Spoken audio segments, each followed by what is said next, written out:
Chuggalos, hello and welcome back to episode 326 of the Brew Crew podcast. I'm doing this one solo today. JT got called into a last-minute meeting and he goes, Matt, can you handle today's episode? This week's a big week. We can only record today. And I go, you know what, JT? I've got you. I'll be your huckleberry. On today's episode, I'll be honest with you, I had to pivot a little bit because I was clearing out my fridge.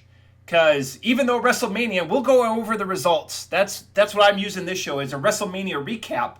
But all the guys were getting together this next weekend because WrestleMania occurred on Easter this year. Thanks, Nick Cod. Way to destroy all the plans and hopes and dreams that we've had.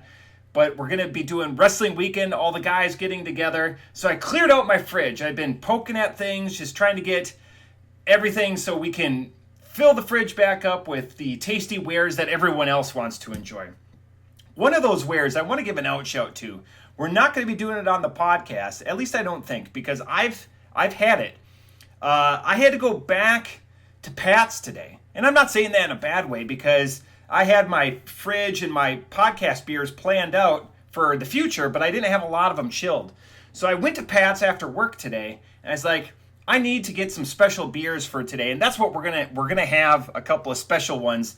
I think I hit a home run with one of them, but the one beer I want to outshout is there's moments in time when you've had beer and you're like, if I see this again, I'm gonna buy it. This is one of them. This is from Fonta Flora, and we've done them before on the podcast. It says, "Don't be afraid," and that's what this beer is. This is a West Coast beer that has habanero and Carolina Reapers in it. And it truly delivers a reasonable and fun experience at a 5.6 too.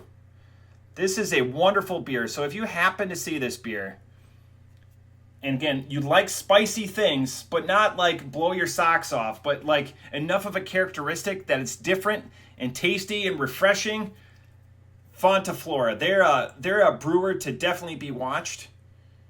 We've done them on the podcast, so high recommend. But the first beer I want to get to, I got a lot of things I want to talk about. The first beer I want to get to, I want to crack it right away because I'm doing a couple of big ones by myself.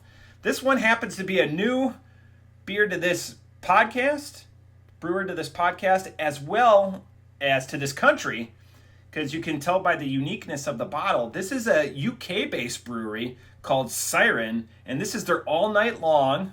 I like when there's the big punt on the bottom so I can just spin it. All night long,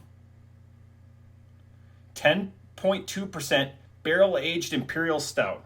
So I'm going to crack this right away because, again, doing this stuff solo, I'm going to need a little bit of time. I'll let this breathe. A little bit pricier. This price point on this one is $18. So outshout to Pat, by the way, because I walked in there today. I go, Pat, I need something special for the podcast. What you got? What you got, Pat? And this is what he's got.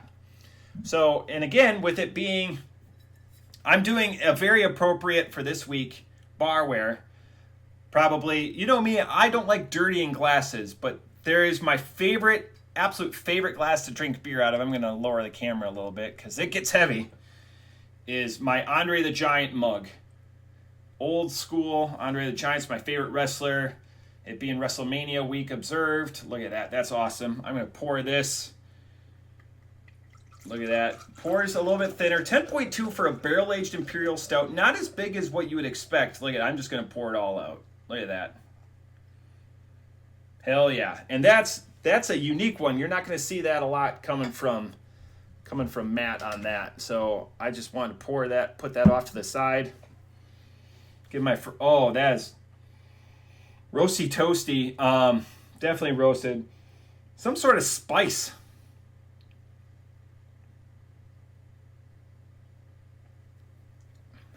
Look at that head. Look how thick that head is. That's at least 7 to 8 inches of head. Check that out. All right, I'm going to let this warm up a little bit. First impressions, it's quite delicious. All right. Trying to figure out the coaster situation. Speaking of which, that's what we call a segue. Update on the coasters. So we now have 100 of these in our possession, but on the backside, we've put some cork on them. Some rubber cement. Thanks, JT, for that outshout. So I was doing a couple of these yesterday during day 2 of WrestleMania. So it's awesome they don't skid now. And then we'll figure out where to put the QR code. It's either going to go there or it's going to go reverse camera down there. So we're going to have these at a couple of our favorite haunts, and we should be good to go. So that will be hella awesome when that happens. Looking forward to that. All right. God, coasters, WrestleMania, spicy beer, just wandering down things. Okay. Wow. While that warms up, let's talk about Siren Craft Brewing, because again, when I was doing a little bit of research, getting all this stuff together to bring you guys a fresh new episode on Monday for episode 326, I was surprised to find out, and we're just going to go to the interwebs right now, that Siren, this is where you go, sirencraftbrew.com, and I was scrolling the website like this, 12th anniversary, been around for a long time. I feel like, Evil Twin, that's something that, in conglomeration with Siren. Evil Twin, even more Jesus, that's a beer that's in the beer connoisseurs vernacular. But here, I want to bring the map up. I was like, oh, okay, so they're in UK. I'm going to zoom out here a little bit. Check this out. Just to the west of London, so there's London, between M3 and M4, in the little town, I thought I had it here, I was going to screw it up. Let's go back. Of Finchampstead. Marina Way, Alberta, Finchampstead. That's pretty neat. So, cool website. Again, sirencraftbrew.com. Let's go to our story. Siren Craft Brew was born in 2013 with a simple idea in mind to introduce exciting, full-flavored, and forward-thinking beers. Our philosophy is to always make beers the way we want to make. This means sourcing best ingredients, blah, blah, blah. I like hearing that, though. But the bottom is what struck me when I was reading this. We believe that our beer is vastly underestimated in the UK. There's a beer for everyone, a whole host of aromas, flavors with a U, colors with a U, textures to enjoy. Textures in beer, which brings up what kind of textures in beer? Effervescence, nitro, that type of stuff. Our mission is to get everyone on that journey to discovery. So that's quite a neat and poignant mission statement to do that. I was just looking over my notes, making sure I'm hitting all the high spots. So I worked out. This has only been chilling. So I would say, I'm not going to get out the thermometer, but more air, more space. So it's warming up. I'd say it's in the 40s for sure. It's interesting. I want to get the ingredients. It's interesting how, again, I'd never seen it. Also, the texture, these labels are textured. The S is smooth, that foil, but it's got like a pleasing, like if you were just drinking it like this, that would probably be bold of you, but that's an interesting texture. I like it. It's kind of like a grit or a sandpaper to it. Blended from some of the best bourbon barrels, because when you think of UK, you definitely think of bourbon. Rich coffee, sweet maple notes, I get all that, base flavors, dark chocolate, caramel, vanilla, and lasting spirit of character and balanced tannins. They had 4 or 5 of these beers, and sorry, Stacey. Pat said to buy the barley wine. I thought I did. This just happened to be the first one I picked up. If I enjoy this, I'm definitely going to go buy more. First impressions, I'm probably going to go buy the barley wine. And I'm thinking of Gimmick Gus because I'm hoping that it's an English-style barley wine, because Gimmick Gus's favorite beer is English-style barley wine. So hopefully it's something that I would be able to bequeath or give to him. That caramel color, I mean, I can, without that caramel color is very present. Like you can see in that head how it's like blended there, almost like that pleasing peanut butter.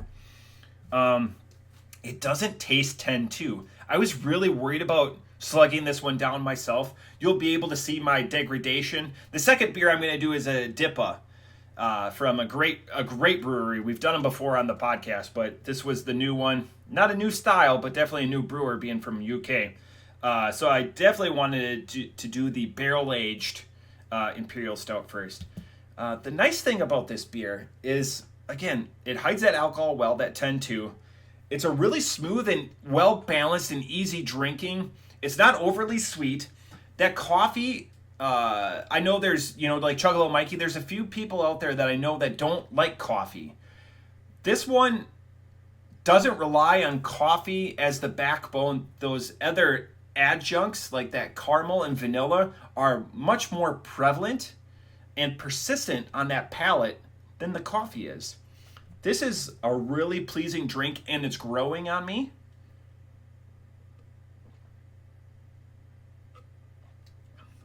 Man, I wholeheartedly enjoy that. Now I'm getting a little bit of the coffee on that finish, like almost like a cold brew, even though it's warming up or whatever, where the coffee saves the day because you get rid of that heat, that other, like that absence that you're just trying to vacate. You're just more after the effect. I know cold brew individuals seem to feel, the couple that I know that drink it more frequently, then there's more opportunity with like the milk sugars or whatever, that there's more flavor to it.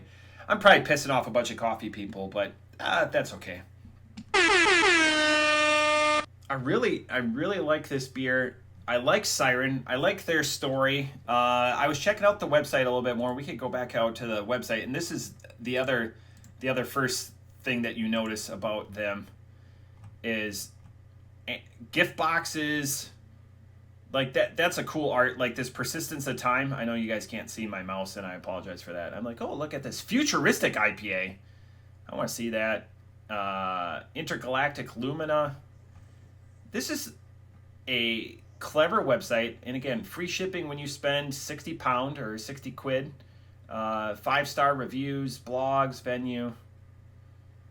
I like it. I can dig this. This gives me a solid what's on Siren. Sour Great, White Tips, your Siren stories. I'm interested about, like, again, excellent to do business. I'm wondering what percentage of their business is U.S. or if that's a hassle on ordering beer. I'm not at that point where I'm like, oh my God, I'm going to order all this stuff, but I'm going to help out the local guys with, Pat and obviously Gimmick Gus and Better Matt down at the Barrel House. I know he'll listen. I was sending Better Matt pictures back and forth. I'm wondering if they get this too. This is because this is distributed out of Columbus, I believe. Whatever distributor that does. Man, it's not velvety, but it's smoothed out. Like, I would never say that there's like still like a robustness or whatever, but this is, I'm slugging it. It's going down quick. I was really thirsty after working out.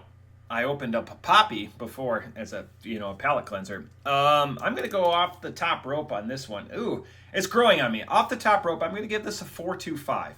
What I appreciate about it, the number one is it hides that alcohol. Number two, that caramel and vanilla play very well with that barrel aged. We talk about this. We want to know the hops and we want to know the barrels that it's aged in. Otherwise, are you just getting offshoots or whatever? There's a lot of us, probably me included, that I like bourbon. I have my favorites for sure, but I would fail a blind taste test. If you put 3 or 4 or 5 in front of me, I'm going to fail that. I wouldn't bet on me.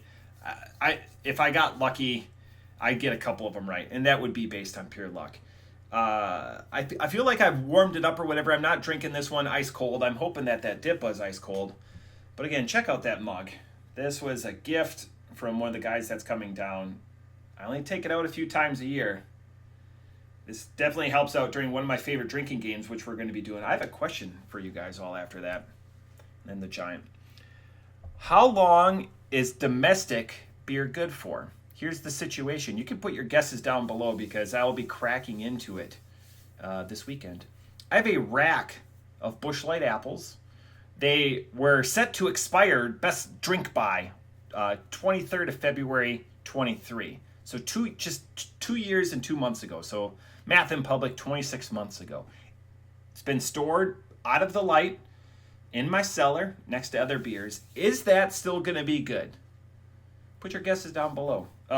If you do, and you're right, you're going to get a free koozie with the cork on it. You're already a listener, so you don't need to wait till we get the QR code figured out. that'll be a giveaway. I'll give it away. And if you're not close, I'll ship it to you. We'll just exchange details. But thanks for doing that. Man, I want more. I'm going to be buying more. I'm going to be going and seeing Pat. Pat says it's probably going to be hot. There's a couple of things that people are looking at over there. I know there's a Who Farted that he's reattacked twice. And when I say Pat's, I mean Hall's Corner Store right here in Beaver Creek. Because Barrel House is not open on Mondays. Give it Gus, Better Matt, looking at you guys. I know that may change soon, so that's pretty awesome. But let's talk about WrestleMania. Both nights are gone. This is a spoiler alert. I'm going to give you a little bit of time while I set up things, go through the results, give my thoughts, drink the rest of this beer. I might crack the second one, but I'm going to drink this one first, just so I can give Blackstack their flowers. But yeah, I don't want to go over spoilers in case you're waiting on it. But we're going to do WrestleMania results. We're going to start with night one. Excellent. The best way to do it, I'm just going to put it all on the same screen. Hopefully I can close some. I don't want to get in trouble for broadcasting other things I shouldn't, because there's a little bit of MLB on there. All right. So if you don't care about wrestling, you can tune out. All right, night one. The curtain jerker, the first match was the World Heavyweight match. Jey Uso defeated Gunther. Everyone saw that one coming. It was actually a pretty good match. I thought it was a fart noise of a finisher, like their go home. The 3 frog splashes, the last one to his back. The World Tag Team match, forgettable. New Day, they've won it for like the 13th time or whatever. War Raiders, it seems like a transitional opportunity. Extend the storyline. Jade Cargill, who still can't wrestle, who's just a physical specimen, defeated Naomi as kind of her comeuppance from the November attack. The Jacob Fatu LA night, I think we had a little bit more of hopes and dreams for this match, because Jacob Fatu is just an absolute specimen. So that didn't go that way. El Grande Americano kind of looks like Chad Gable. Defeated Rey Fenix, who was a late scratch for the Rey Mysterio, who had a groin injury. The women's match was all right. Everyone thought that Tiffany Stratton, her entrance was cool as a Barbie entrance. Everyone thought she jacked up her grill. And that's because she looked like she busted her teeth. I think it was just lipstick or makeup. And then the triple threat match, I predicted this. Seth Rollins walks out the winner, which is awesome. One of my favorite wrestlers going today, if not the favorite wrestler, walks out with Paul Heyman, who was in the build-up, who's the wise man for Roman Reigns for the last 3.5 years, and then was cashing in a favor and was the in CM Punk's corner for the match. It was executed very well. All three men are absolute professionals and can go on a moment's notice. A great night of wrestling overall.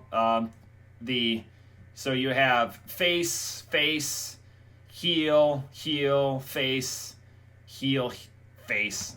Jey Uso, whatever. So a mix-up. Night two, a little bit of controversy. So it started off with a banger of that women's three-way, which everyone thought it was going to be. I would have been wrong on this. I thought Rhea Ripley would have walked away with it, but they let Io go and continue. That's awesome.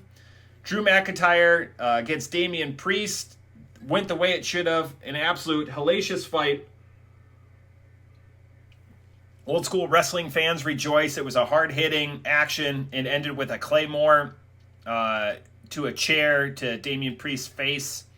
The Intercontinental Championship, surprise, Dominic Mysterio, Dirty Dom, takes the win. Did he turn face in the match? I'm going to want to hear that. Did he turn face?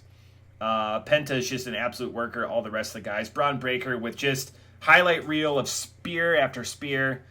Randy, the pop of WrestleMania weekend. Joe Hendry, I believe in Joe Hendry, came out, had a 3.5 minute match where he got a little bit of offense, but they made more time of this than I wish they would have given it more time, considering it's a 2-night affair. But that's all right. It was an appropriate level. Randy Orton is just having fun in his career. He says he's good for another 8-9 years. I'd like to see it because it's just fantastic. I believe in Joe Hendry. Logan Paul defeated AJ Styles. I wouldn't have done it that way. I know why they have Logan Paul around. Again, makes me drink. Women's Tag Team Championship. This is where there's a little bit of drama. Why does Bayley get pushed aside for the returning Becky Lynch, who's been healthy for a few months and just been, quote, waiting for a storyline? Seems odd. I've got a lot of questions. And then the big takeaway for the news, the media outlets, the Today Show, everything. John Cena gets his 17th championship against Cody Rhodes. And he did it in such a way, the blacked out Tron, selling no emotion. I challenge everyone, watch. This is John Cena's last WrestleMania. He will go out. He won't wrestle again at WrestleMania. He's going to continue to wrestle. He'll go back to a face. I'm sure of it. Sometime this year. He's walking out the ramp. People are applauding him. WrestleMania fans are paying a premium for their ticket. It's not the casual fans. These are people invested in the storyline. People traveling from a smarkier fan. I'm going to talk about this all this week. Excuse me, sorry. He was emotional going up the ramp. He's trying to no-sell it. He's obviously crying. I feel bad for him as a traditionalist, as an emotional guy. I felt bad that he couldn't actually have his moment breaking the title and everything like that because he's selling heel Cena. It breaks my heart. I get emotional when I watch wrestling. It still evokes that. I'm 42 years old. Beer is one thing. The enthusiasm for which I care. I watched the Hall of Fame ceremony with my wife and one of my daughters. And Triple H did an out-shout during his speech, and Shawn Michaels too. They both alluded to it. But Scott Hall, Razor Ramon, one of my favorite wrestlers of all time. And I start getting emotional, and my 9-year-old goes, "Why is Daddy crying?" And my wife kind of explained it, but it just... I'm a fan of a lot of things, Packers, Brewers, all that. But pro wrestling is something I remember before all of those. So I've been the fan the longest. I have traditions associated with it. I'm getting together with a great group of guys to, it's just awesome. And all of that is encompassed in this core group of friends that have been friends for 40 years. And, Sean said it, best, that even at his low point, people were still his friend. So that's awesome because we all have our highs and lows and, friendships persist, and that's pretty awesome. So anyways, this beer's delightful. WrestleMania, it's in the books. I'm looking forward to the traditions and the wrestling coming up in the next couple of days. So I'm just giddy. Just going through the motions, doing all this, doing this podcast, which I love, 7 years. It's a tradition. Next, wrestling with the guys. All right, I'm not going to finish it because I want to get to the second beer. Because I want to have something cold. Beer should be cold. Come at me, Seth. All right. This is enough. I bought this beer for a specific reason. I'm just going to show it. And I'm going to... That's awesome. And then I'm going to do a little bit of a beer lesson. Oh, I forgot to say about Stone Cold Steve Austin coming out and announcing the attendance. That lady's going to make money because she should sue the ever-living shit out of WWE because she got ran into with a four-wheeler. The highlights are all out there. So, all right. This is confusing. So I want to go over it because I did a little bit of research, my pregame. This is Blackstack's Final Fantasy IV. It's a double IPA, 8% with Phantasm. This looks like a collab beer, right? Blackstack, Phantasm. Okay. All right, so we're going to go with the crack. I brought my koozie. I just emptied all my koozies out. So we're going to go with the crack. Okay, so I'm going to close some windows because we've got a lot to cover with this. Okay. 8%, double IPA, super excited with Phantasm. What is Phantasm? Is it a brewery? First, while I'm doing this, this is going to be the website of the year. This is my prediction. I make the rules. Okay, check out this intro. Okay, I know it's done. Look at this. I'm just going to talk during this. So Blackstack is in Minneapolis, St. Paul. I think it's technically Minneapolis. Look at this drone footage. How can you not want to go? It just gives a huge overview. I've been here multiple times. Look at all of these spaces. There's comfortable little nooks. All of those couches are 30, 40 years old, but they are so comfortable. Board games galore. I love it. Off to the side, there's an arcade, a pinball. Look at that. A 40-foot long handcrafted bar. I love this space. And look at all the production facility right in back, right while people are, having fun and, libations in front and, working in the back. Look at this. Production facility, packaging, all right there. Everything's staged. Look, what's this guy doing? The pool in the back for your break. Doesn't this look like a place you want to work? And look, transition back outside, and then the moniker where it comes from, Blackstack. What a fantastic video. Website should hope to be that good. All right. I just want to make sure that I have everything brought back up with the Phantasm. Okay, so that's Blackstack. What is Phantasm? So I thought Phantasm was a brewery. Nay, Phantasm is a powder product derived from Marlborough Sauvignon Blanc grapes containing thiol, THIOL precursors that, when added to the beer during fermentation, release rich tropical aromas designed to enhance and complement hop additions rather than replace them. It is particularly effective when using thiolized yeast strains. So again, it's a New Zealand specific Sauvignon grape skin powder. That, again, the science, like pushing. So there's a brewery that uses this exclusively in New Zealand, but it's proliferated because it enhances those hop undertones. It's a dance partner, not a dance replacement. And that's the best way to put it. It's fantastic. So I love that. And I just wanted to say that explanation before we go back to the website. Okay, so there's the website. Let's learn more about Blackstack. It's nice when I can do this. Our values, the faces of Blackstack. I love this. Be goofy, be who you are. The people behind the magic work tirelessly. Opened back in 2017. So they've been open, math, and public 8 years. I've been going there for like the last 5. Founders and philosophy. Internationally crafted beer at Blackstack. Of course, they're using a New Zealand ingredient into this. Hands-on approach to running the business. If you stop at the brewery at any given day, you'll likely find one of the Johnsons stocking inventory, checking on the new beer recipe, or serving a customer. Scott passed away in 2023. The Johnson family matriarch, Sean, and her 3 kids continued their work that they started in 2017 with plans to expand through Minnesota and the upper Midwest, not Ohio. This is from a distributor in Columbus. Blackstack is what is because of people who lead it, and we couldn't be more passionate and driven owners. That's awesome.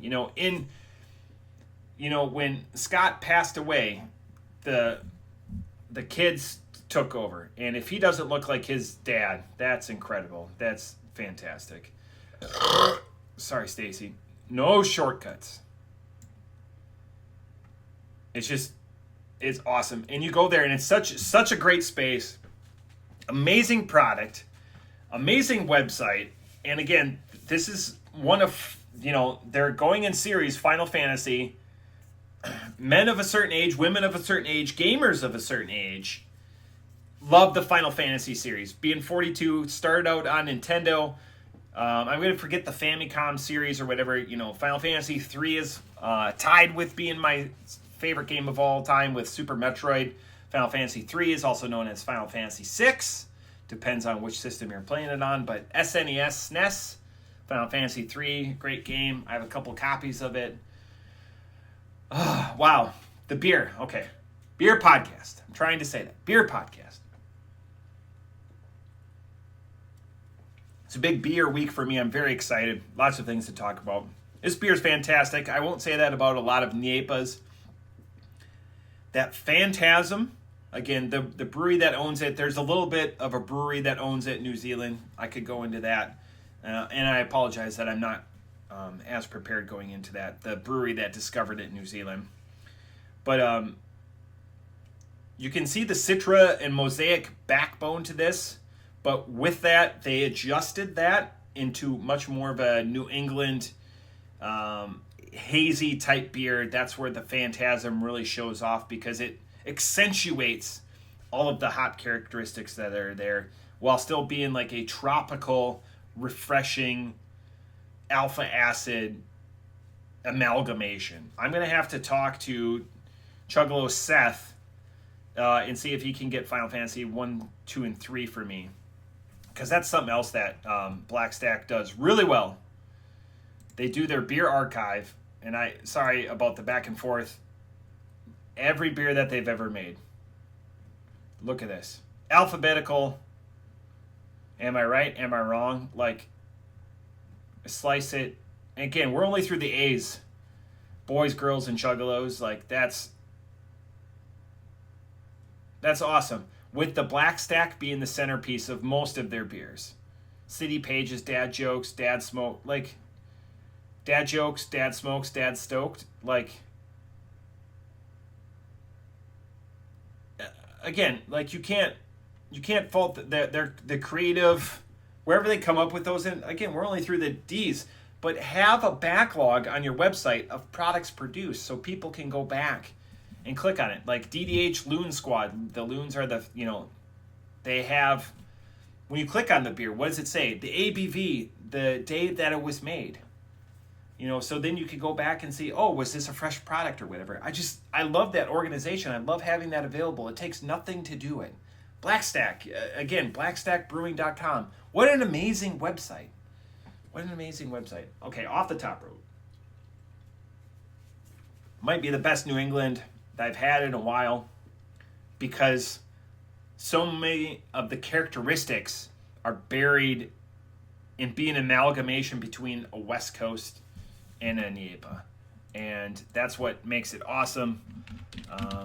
Typing Blackstack. Let's see what else.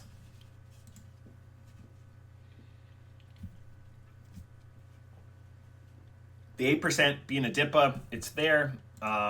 It doesn't hide it as well as that Imperial Stout. The other thing, man, that tropical, just as you play with your palate, we have a fantastic time coming up with a name for this one.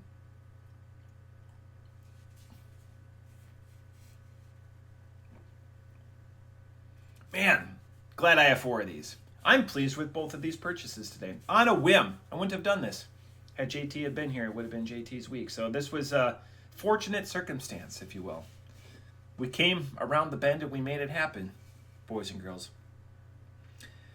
Man, off the top rope, I enjoy the shit out of this beer. 4.75. This is, I know it's a surprise to me.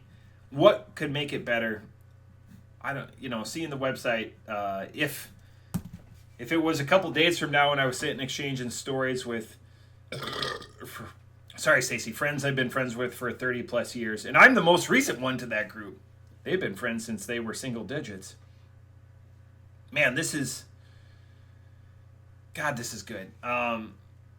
Yeah, making this a community beer, a lot of fun or whatever. That's the only thing that would make it better. I know that's something that's not in the can, but that's something that enhances the can. Can enhancer. That's going to be today's episode. I liked all the commentary from last week. We had a lot of, with the nut characteristics, we had a lot of back and forth. And I appreciate the hell out of that. That was a lot of fun. Doing this is a lot of fun. Even if I have to whip out a solo episode, that's a lot of fun too. I got to write down that title name. But that's it. If you put what you thought of WrestleMania down below, I know there's a couple of you closeted WrestleMania fans or WWE fans or wrestling fans. I don't care if it's TNA or AEW or GCW. I can talk to them all. I follow it all. I'm just passionate about the WWF. I'm passionate about the WWE. It's the same thing for all of you individuals that are out there. But yeah, that's it. That's episode 326. I talked a lot about Siren and wrestling. Siren, that's really good if you ever see it. All night long. Again, I'm going to go buy that barley wine. Probably in a couple of days. I don't know if I'm going to go out today. Blackstack, always pick it up. If you're in the Minnesota area, check it out. It's in probably easily my top 5 in the Minneapolis area for places to go. And obviously that website, probably going to be website of the year. Hopefully I remember that. But that's it for April 21st. I don't have any clever goodbye, so I'm just going to say